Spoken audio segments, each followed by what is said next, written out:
밤새 작업한 것을 이렇게 집에 두고 나왔다. 네, 중요한 어떤 발표가 있거나 프로젝트가 있는데 밤새 준비해놓고 그냥 나왔다 그러면 얼마나 참 억울하고 참 화가 나는 일이고 자기 자신에게 참 원망스럽죠. 제가 대학을 다닐 때 F를 받은 적이 한 번 있어요. 그런데 그 과목은 제 생애 첫 논문을 쓰는, 그러니까 논문을 쓰는 방법조차도 모르는 그런 대학생들에게 이제 논문 쓰는 방법까지 공부하면서 작은 소논문 하나를 제출하는 것이 이제 그 과목의 기말고사이자 유일한 그 점수였습니다. 한 2달여 동안 열심히 잘 모르는데 준비하고 이제 제출하기 전날이 되었어요. 그래서 밤새 그 전날 저녁 때 이렇게 잘 훑어보고 이제 저장을 눌렀는데 그때만 해도 젊어서 그런지 제가 단축키를 많이 썼는데요. 단축키로 딱 저장을 누르고 다음날 아침에 출력하려고 파일을 열어보니 알파벳 S자만 딱 달랑 있는 거예요. 단축키가 저장의 단축키가 S거든요. 저도 모르게 어떻게 전체 선택이 돼서 한 번에 다 날아가고 S만 딱 달랑 남는, 근데 또 저장이 돼 있으니 이거는 뭐 되살릴 수도 없고 2달치가 다 한 번에 날아가는 그런, 이거는 어떻게 어디 가서 교수님께 사정을 해도 통하지 않아서 F를 받았던 기억이 있어요. 여러분, 오랫동안 준비하고 그 많은 노력을 들이는 그 과정이 사실은 너무 중요한데 사소해 보이는 그 저장 과정 하나가 그 모든 것들을 다 허무하게 날려버리는 그런 경험들을 하면서 저는 그 다음부터는 늘 중요한 작업은 마우스로 저장을 누릅니다. 이제 더 이상 절대로 키를 사용하지 않는데요. 오늘 하나님께서 우리가 읽은 본문은 산상설교의 이제 가장 마지막 부분을 우리가 읽었습니다. 예수님이 긴 호흡으로 이 산상설교를 하시면서 그 산상설교의 핵심 메시지는 하나님 나라에 대한 메시지예요.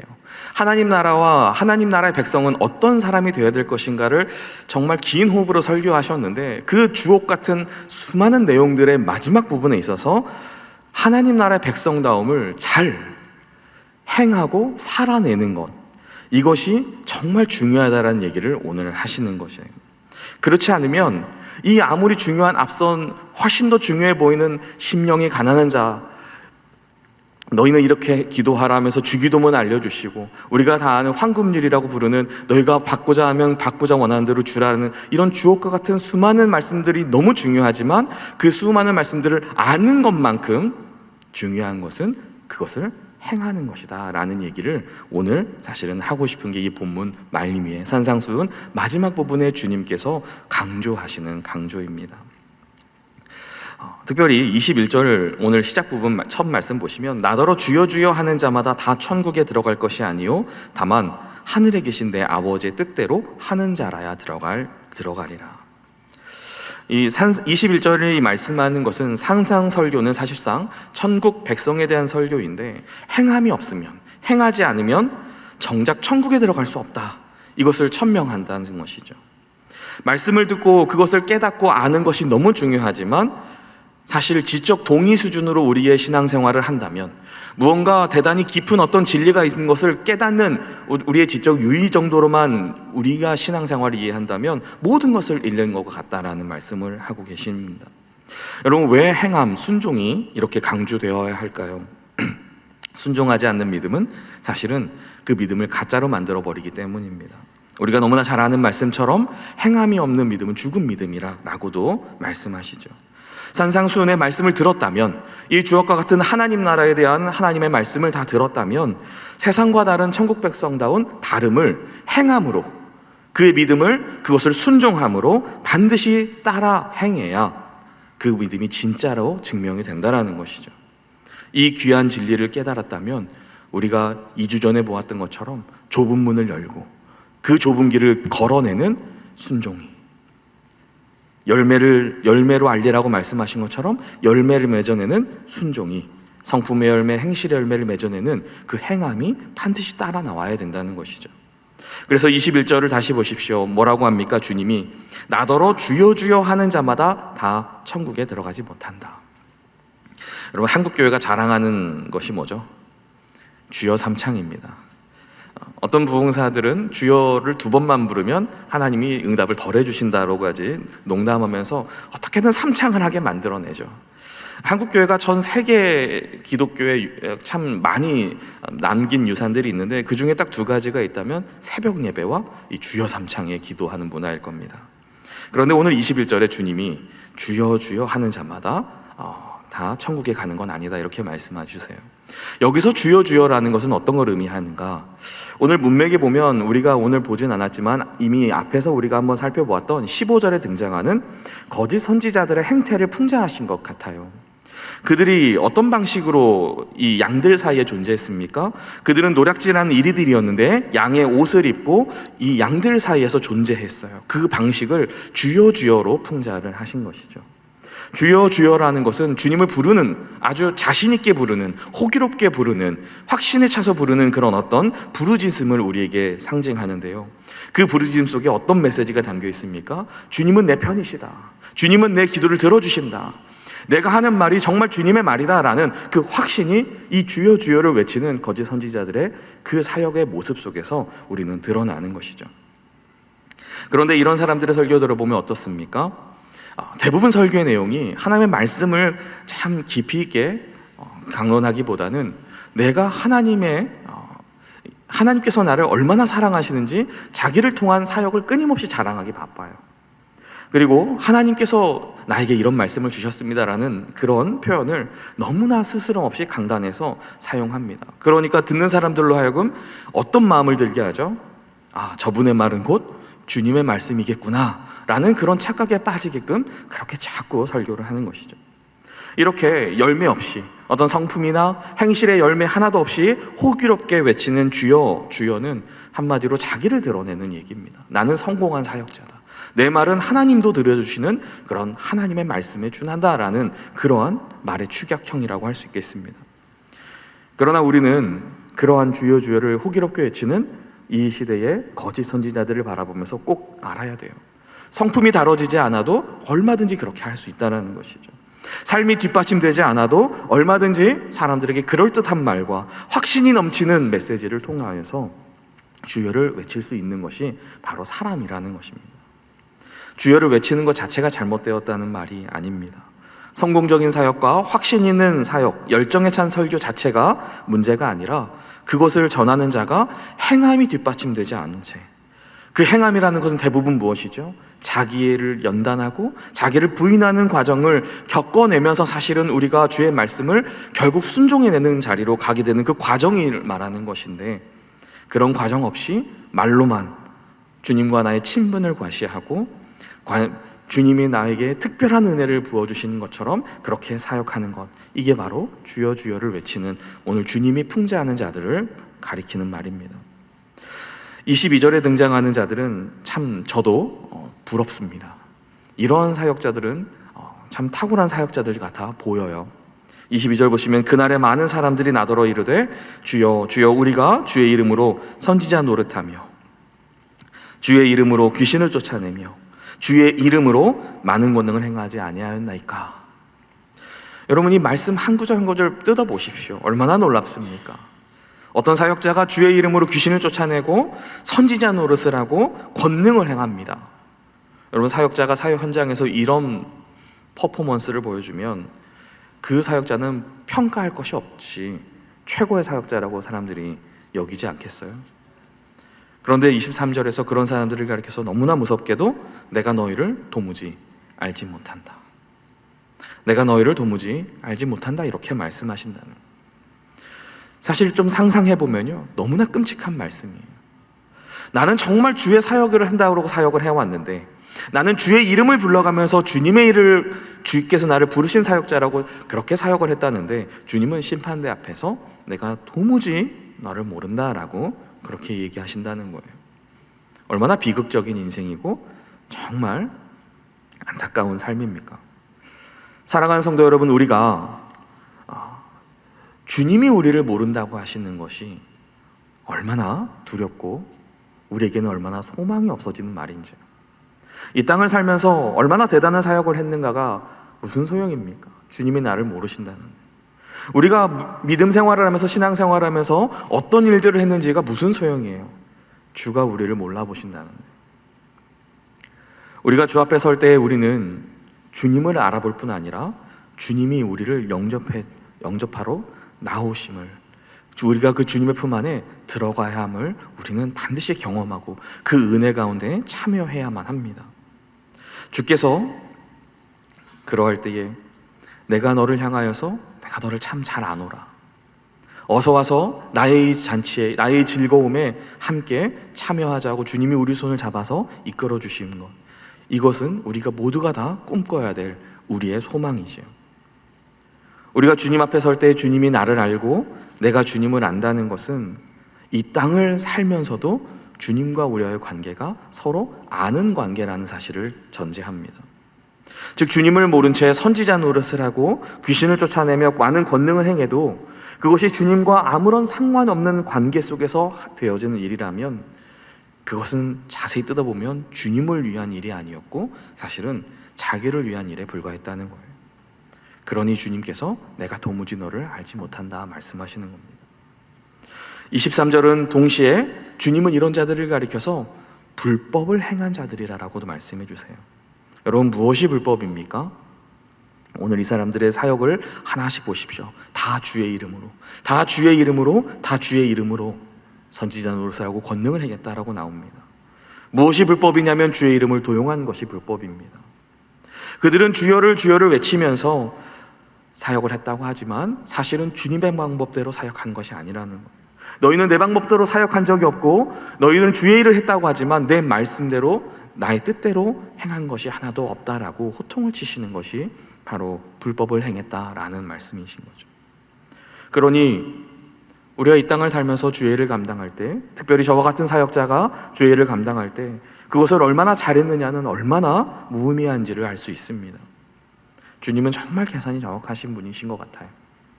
이렇게 주의 일을 그래도 주님 흉내라도 내지 않았습니까? 그렇게 봐주시는 것이 아니라 철저하게 누구를 위해서, 나와 어떤 관계 속에서 사역을 했는지를 따지시고 너의 유익을 위해서 사용한 것이 아니냐, 너를 드러내기 위해서 한 것이 아니냐고 하시면서 주의 능력을 이용하고 주의 이름을 이용한 자들에게 철저히 불법을 행했다라고 판단하신다는 겁니다. 그러니 우리는 주의 이름으로 맡겨진 이 사역의 자리를 감당할 때에 우리는 항상 사역의 업적이나 성공보다 그분 앞에서 어떻게 섬기는가, 그분 앞에 그의 말씀에 어떻게 순종하는가가 우리에게 정말 놓치지 말아야 될 말씀임을 깨달아야 합니다. 정말 우리를 불러주신 분도 주님이시고 우리로 하여금 이 사역을 감당하게 하신 것도 주님이시고 결국 주님의 뜻을 이루어가기 위해서 우리를 부르시고 우리에게 당신의 사역을 맡겨주신 것이 바로 이 사역을 우리에게 주신 하나님의 목적이라는 것을 우리가 놓쳐서는 안 되는 것이죠. 그런 면에서 사실 이 말씀은 우리가 사역을 감당하는 우리 모두에게 주시는 말씀이지만 저와 같은 사역자를 향해서 더 깨어있도록 하시는 하나님의 말씀인 것 같아요. 특별히 하나님이 세우신 목회자들을 위해서 기도할 때에 경건의 모양만 남지 말고 정말 경건의 일을 자기를 연단하면서 경건의 능력을 추구하고 하나님의 은혜를 구하며 하나님 앞에 겸손히 행함이 있는 사역자가 되도록, 목회자가 되도록 기도해 주시기를 부탁드립니다. 우리가 지난주에 보았던 것처럼 디모데서를 통하여서 끊임없이 바른 목회자가 바르게 세워질 때 교회와 많은 형제들에게 얼마나 큰 유익이 있는지를 우리가 보았습니다. 전하는 메시지에 걸맞는 삶 정도가 아니라 그가 살아낸 만큼 말할 수 있는 사역자, 그런 목회자가 이 땅에 많이 길러지도록 기도해야 될 사명이 오늘 우리 말씀 속에 있습니다. 여러분, 이 말씀을 계속 이어보면 사실은 이 단락은 전체적으로 같은 주제를 말하고 있는 것 같아요. 24절부터 27절도 역시나 같은 주제인데요, 말씀을 듣고 행하는 것을 계속 강조하십니다. 듣고 아는 것에서 멈추는 것이 아니고 깨달은 것이 있으면 반드시 행해라 라는 얘기를 계속 하시잖아요. 그래서 방금 21절부터 23절 단락에서 보았던 것처럼 같은 주제를 계속 이어가는 것 같지만 사실은 대상이 다릅니다. 21절부터 23절에서는 주님이 이 행함이 없는 자들을 어떤 대상이라고 표현하셨냐면 나더러 주여 주여 하는 자들에게 이 말씀을 하셨어요. 그래서 이 주여 주여 하는 사람들은 대부분 어떤 사람들이었습니까? 그들은 교회 안에서 사역, 선지자 노릇을 하는 사람들로 오늘 등장했죠. 그에 반해서 24절부터 27절에서 이 말씀은 누구를 향한 말씀인가 하면 24절도 보시고 26절도 보시면 공통적으로 나의 이 말을 듣고 행하는 자, 나의 이 말을 듣고 행하지 않는 자, 이들을 향한 말씀인 것을 우리에게 알려줍니다. 그러니까 21절부터 23절은 가르치는 자들, 사역자들, 말하는 자들을 향하여서 행함이 있는 것을 강조하셨다면 24절부터는 듣는 자들, 성도들을 향하여서 행함 있는 신앙을 말씀하고 계신다라는 것으로 우리는 두 본문을 살짝 구분할 수 있습니다. 여기서 듣는 자들을 향한 이 말씀, 성도들을 향한 이 말씀에는 큰 특징이 있는데 듣고 행함을 집을 짓는 것에 비유하여서 설명해 주시고 있습니다. 듣고 행하는 자는 무너지지 않는 집을 짓는 것과 같고 듣고 행하지 않는 자는 무너지는 집을 짓는 자와 같다라는 것이죠. 그럼 본문에서 집을 짓는다는 것은 우리 인생의 삶을 살아내고 인생의 집을 지어내는 것과 같은 의미입니다. 인생을 집 짓는 것에 비유하면서 현재 당신은 어떤 집을 짓고 살아가고 신앙생활하고 있습니까? 이것을 묻는 질문이라는 것이죠. 그런데 이 오늘 본문에서 예수님이 말씀하시는 이 집은 그 집이 큰 집인가 작은 집인가, 그 인생이 정말 좋은 집을 짓고 있는가 초라한 집을 짓고 있는가 이 얘기를 하시는 것이 아니라 주님의 초점은 어디에 있습니까? 그 집이 무너지는가 무너지지 않는 집인가를 초점을 두고 말씀하신다는 사실입니다. 그 집의 안전한 집인가, 그 집에 사는 사람들을 보호할 수 있는 집인가, 그 인생이 무너지지 않는 인생인가, 이것을 주목해서 말씀하고 있으시다는 겁니다. 듣는 자들 성도들에게 하나님의 말씀을 듣고 알매도 순종하지 않는 것은 당신의 삶의 안전에 치명적인 위협이 됩니다라는 얘기를 오늘 주님은 하고 계시는 겁니다. 그런데 참 많은 성도들이 인생의 집의 안전이 말씀을 듣고 행함에 달려있다라고 생각하는 사람은 별로 없는 것 같아요. 대부분 말씀을 듣는 것, 말씀을 잘 깨닫는 것, 말씀에 많이 우리가 참여하는 것, 여기에만 우리의 삶의 안전이 달려있다라고 너무나 쉽게 생각하는 것 같아요. 왜 그렇게 생각하게 되냐면 오늘 본문에도 등장하지만 비와 창수와 바람이 우리 인생에 닥치기 전에는 사실 행함을 향하여서 몸부림치는 성도나 열심히 하나님의 말씀을 읽고 지적으로 동의하는 정도의 열심을 내는 성도나 큰 차이가 없어 보이거든요. 우리가 행함이 없이 말로만 주여 주여 외치는 사역자가 거짓인지 진짜인지 구별하기 어려운 것처럼 행함이 없는 성도 역시 이러한 우리의 삶의 인생이 지어지는 집을 고난 시련이 닥치고 어떤 어려움이 닥치기 전까지는 그 성도들의 삶이 얼마나 단단한 반석 위에 있는지 모래 위에 있는지 우리는 잘 식별할 수 없는 것과 마찬가지입니다. 그래서 우리 인생이 진짜인가? 우리 인생이 정말 무너지지 않는 집을 짓고 있고 주님께 뿌리를 들고 있고 우리 기초가 튼튼한가? 이것을 알기 위해서는 인생의 집에 비가 내리고 창수가 나고 바람이 불어닥쳐야 비로소 그것이 기초가 좀 드러나고 삶의 토대를 어디에 세웠는지 좀 보게 하는 것이죠. 우리는 흔히들 이렇게 얘기하죠. 인생에 고난이 좀 와봐야, 위기가 좀 닥쳐봐야 그 사람이 신앙이 어떤지 우리가 좀 알 수 있어 라고들 얘기하지 않습니까? 우리가 그 전까지는 이렇게 앉아서 함께 예배 드릴 때에는 다 함께 예배자인 것 같고 다 함께 말씀을 잘 청종하는 사람들인 것 같고 다 알고 인 것처럼 보인다는 거죠.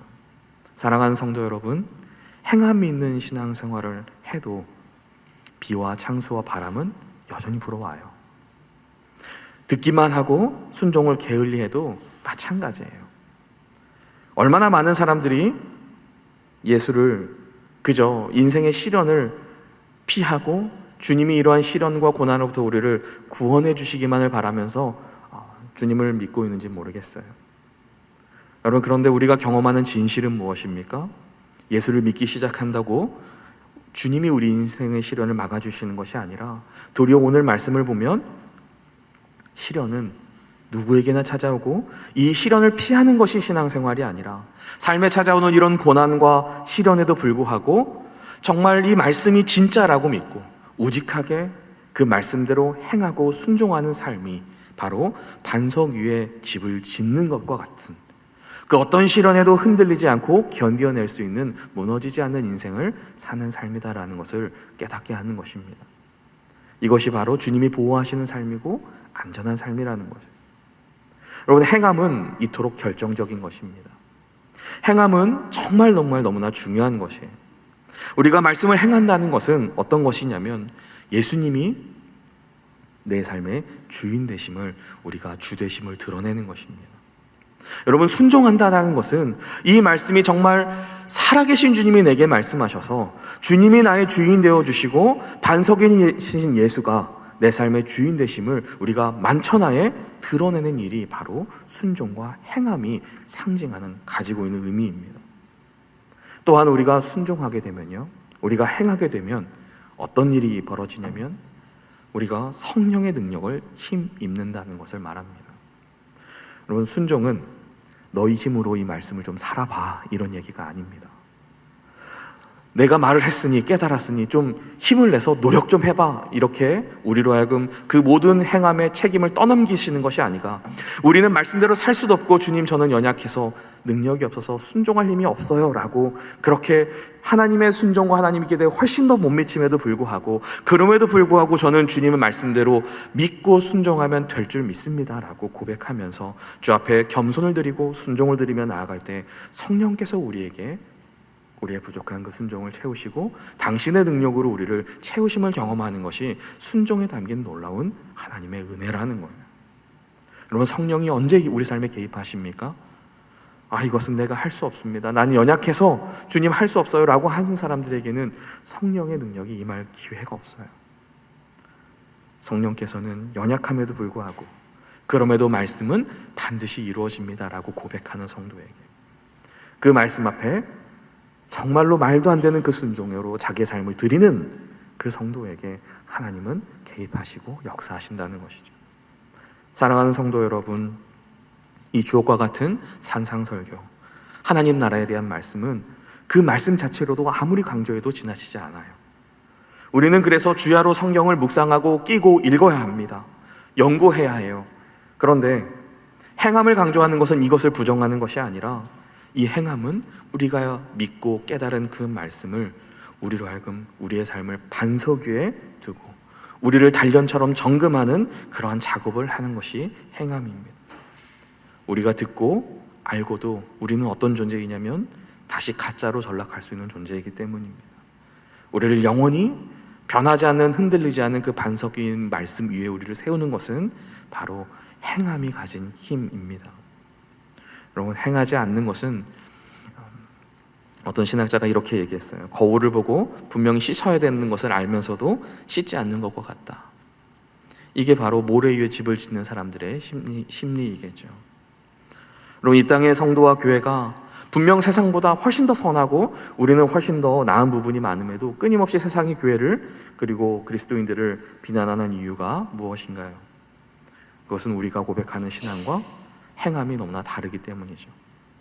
그래서 우리가 주장하는 진리를 진리되게 하고 가짜가 아니라는 사실을 보여주는 것이 바로 주님이 산상설교 마지막에 우리에게 강조하시는 의도입니다. 그래서 이 행함은 신앙의 결정적인 차이를 가져와요. 인생에 수없이 많은 시험과 환난이 말씀 위에 서 있어야만 우리는 이길 수 있습니다. 그리고 결국 이 말씀의 행함은 비와 창수와 바람뿐 아니라 마지막 심판까지도 우리를 견디어내게 하는 영원한 우리를 붙잡아 주시는 말씀이라는 것을 우리는 깨달아야 해요.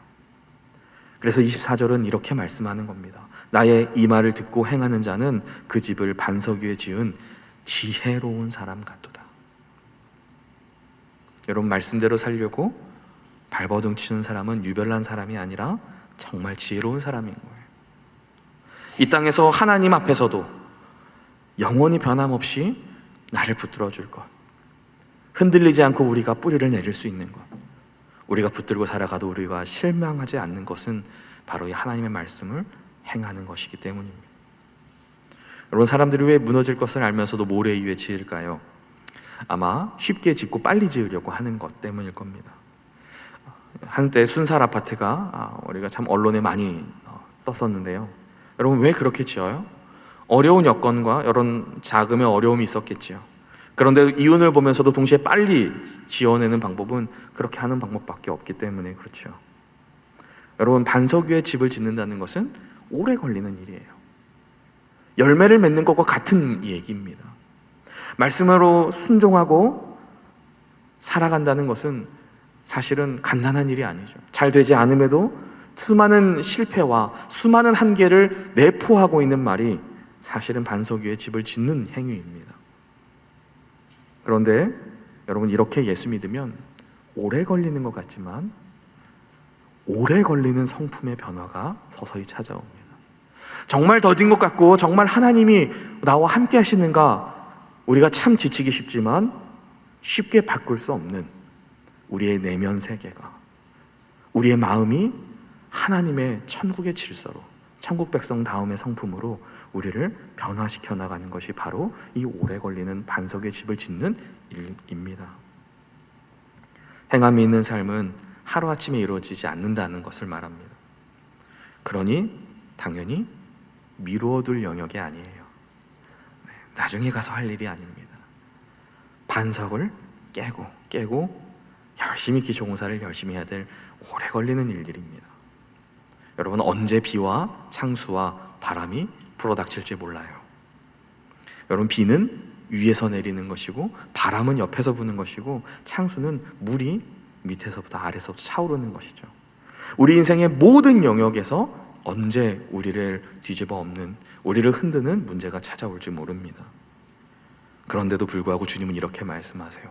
행함이 있는 신앙, 그것은 어떤 상황에서도, 어떤 문제에서도, 어떤 고난에서도 그것을 이길 힘이 있고 흔들리지 않는 단단한 반석과 같은 것이다 라고 우리 삶을 통하여 말씀해 주시는 것입니다. 사랑하는 성도 여러분, 말씀은 언제나 항상 적절합니다. 말씀에 순종하는 우리의 삶은 반드시 우리에게 하나님이 이겨낼 힘을 주시고 우리가 그것들을 견뎌낼 능력을 우리에게 주시는 것을 우리가 꼭 믿으시는 저와 여러분이 되시기를 주님의 이름으로 부탁합니다. 우리는 삶으로 예수를 드러내는 삶을 살아야 합니다. 우리는 증명하면서 사명이, 하나님이 우리에게 허락하신 이 사명이 저와 여러분의 이 땅을 살아갈 마땅한 이 말씀을 증명하는 삶이 사명인 줄 알고, 설교자는 설교자대로, 말하는 자는 말하는 자대로, 듣는 자는 듣는 자대로 하나님 앞에 순종하고 행함으로 우리가 귀만, 입만 살아있는 것이 아니라 정말 우리 손과 발이 하나님께 거듭나서 우리의 삶으로 드려지고, 정말 이 말씀이 정말 맞습니다, 정말 이 말씀이 정말입니다, 이 말씀이 이루어집니다라고 그렇게 많은 사람들에게 증명하면서 살아가는 성도들 다 되시기를, 그래서 무너지지 않는 성도, 무너지지 않는 그러한 삶을 살아내 주시는 저와 여러분이 되시기를 주님의 이름으로 축복합니다.